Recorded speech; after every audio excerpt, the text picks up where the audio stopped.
just driving along, singing my song. Hey everybody. There you go. Trying to get out on the road. Had to stop and get me a bottle of tea out of the refrigerator. So, have you ever gotten over $6 a mile on a 300-mile run in January? It's possible. I've done it more than once. But the reason I'm saying that is that there are too many guys and girls out here that are owner-operators that have no idea what their cost of doing business is. Now, that might sound like a fancy term, but basically every time you put that key in the door, it costs you money.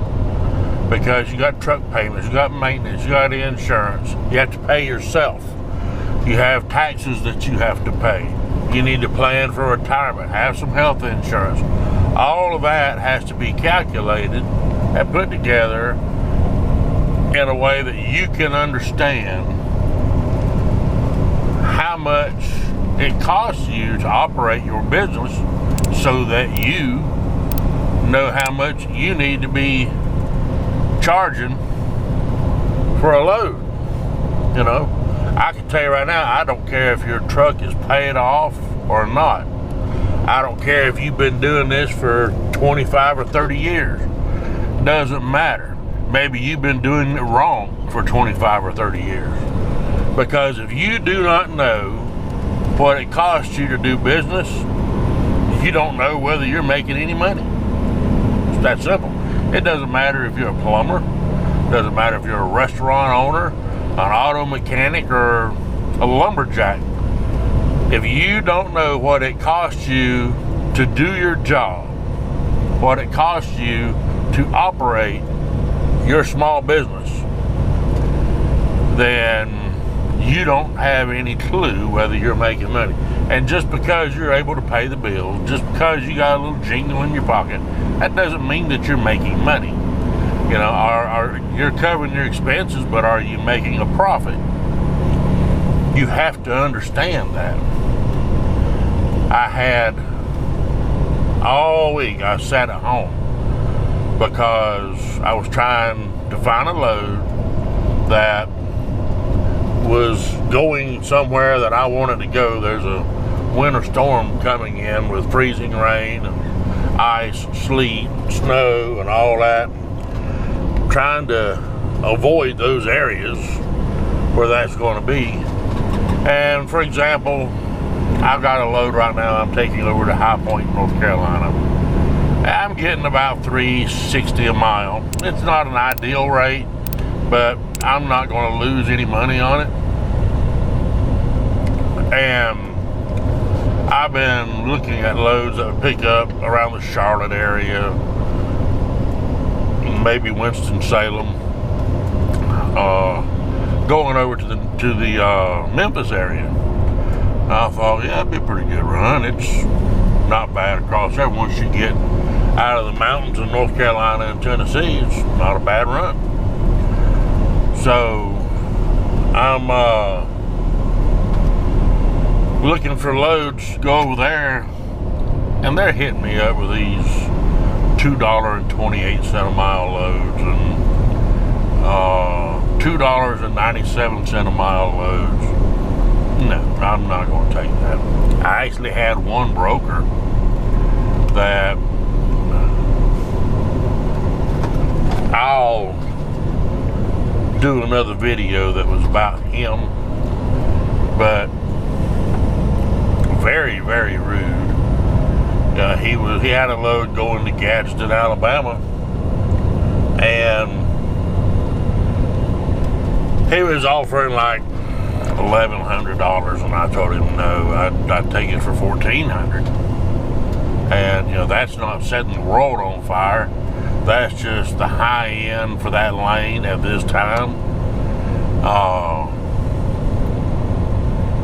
And he wouldn't come up, and he eventually came up to 1200. And after going back and forth several times, I finally got him up to 13, but he would not go any higher than 13. So, I passed on it and went on. And I tried to get him to understand, before might have considered taking that, but here in recent weeks, the price of diesel fuel has jumped up exponentially. I mean, 40, 50, 60 cents a gallon in some places. I just got some diesel, 50 miles back up the road, $3.95 a gallon. That's insane. But it's a tool you have to do your job, and that goes back to your cost. Well, I told him, used to, I probably would have considered taking it for that, but given the ridiculous increase in fuel costs in recent weeks, can't do it. I'm in business to make a profit, same as he is. And so whenever I wrote him back, I told him, I'm sorry I can't do that, but given the rising cost of fuel and everything, it's just no upside for me to take it at that rate. He writes back to me, that's a cute story, but the load pays $1,300. I'm like, there's no call to be a jerk. Whenever I would encourage you to do the same thing. Whenever I emailing with a broker, they give me their rate. If I can't do it, I'll tell them I can't do it. This is my rate. And if they can't do it, then I'll write them back and say, listen, I appreciate you sending me the information. Thank you for your time. Please keep me in mind for any future opportunities. I'm always looking to build long-term relationships with good brokers, because that can come back and pay dividends in the future. But he chose not to be nice. He chose to be a smartass and unprofessional. So I wrote him back and I told him, I said, there's no call for that. And you need to learn that you'll catch more flies with honey. But clearly he didn't like that either. So he wrote me back and, I work for you now, blah, blah, blah. I wanted to write him back and tell him, if you worked for me, I'd have fired you long ago just because of your poor attitude. But I didn't. What I did, write him back and tell him, that's uncalled for. I was just trying to negotiate the best rate for me for a load through you. And you chose to be rude and obnoxious. I use a different word than rude and obnoxious, but you can imagine what I told him. You chose to be. And so I tell you what I'm going to do. I'm going to give you some free advertisement. I'm going to do a video all about you, and I'm going to include the emails from you and the attitude that you've shown, so that everyone can know what a joyous and wonderful person you are. Whenever he wrote me back, all he said was, thank you for the advice. So I'm not saying that he changed his tone. He was probably just being a smart aleck all over again. But he wasn't quite as rude or obnoxious that time. So I'm going to take it that he got my point. But I am going to do that email, or that video about that email thread. And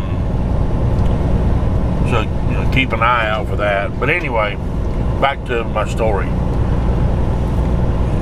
You need to know what your cost of doing business is in order for you to know whether you're making a profit. You know, it's not just about, you know, I've covered my truck payment, my insurance payment this month. It's about building, okay, and growing. And if you're just covering your truck payment or things of that sort, well, I ran enough this week to cover the rent, you ain't making any money, and you're never going to make any money. You need to get to the point where you understand what your costs are so that you can build something. You can afford to take a week off, 2 weeks off, 2 months off, if that's what you choose to do. You're not going to be able to do this forever, so you need to be able to invest some money, plan for a retirement, because ain't nobody going to give you no retirement but you. So you have to plan for that, and you have to factor that into your cost of doing business. You know, I can do another video if you want that will go over your cost of doing business for the trucking industry if you're an owner-operator. But, you know, I'm sick and tired of people taking these ridiculously cheap loads because it hurts us all. You know, I'm out here trying to average $4 and $5 a mile. You're out here running for $1.50 to $2.50 a mile, and you're doing me and everyone else a huge disservice, and you're harming us way more than what we're benefiting you. We're trying to drive rates up, and you're taking whatever's offered, and that ain't cool. So think about that the next time you're trying to book a load. You know, the rate that they offer, that's just what they're offering. You're not obligated to take it. You know, the one big difference between you and the brokers is they have to move that load, but you don't have to take it. If they have to start sitting on some loads and they start their percentages of booking loads and moving loads starts to decline, they're going to take a step back and look at what am I doing wrong. Maybe I need to start upping my rates a little bit. So keep that in mind, and I'll do more videos about your cost of doing business and negotiating with brokers and such, but that's for a future date. So that's it for today. I've said my piece. You guys be careful out there, and I'll see you down the road. Bye.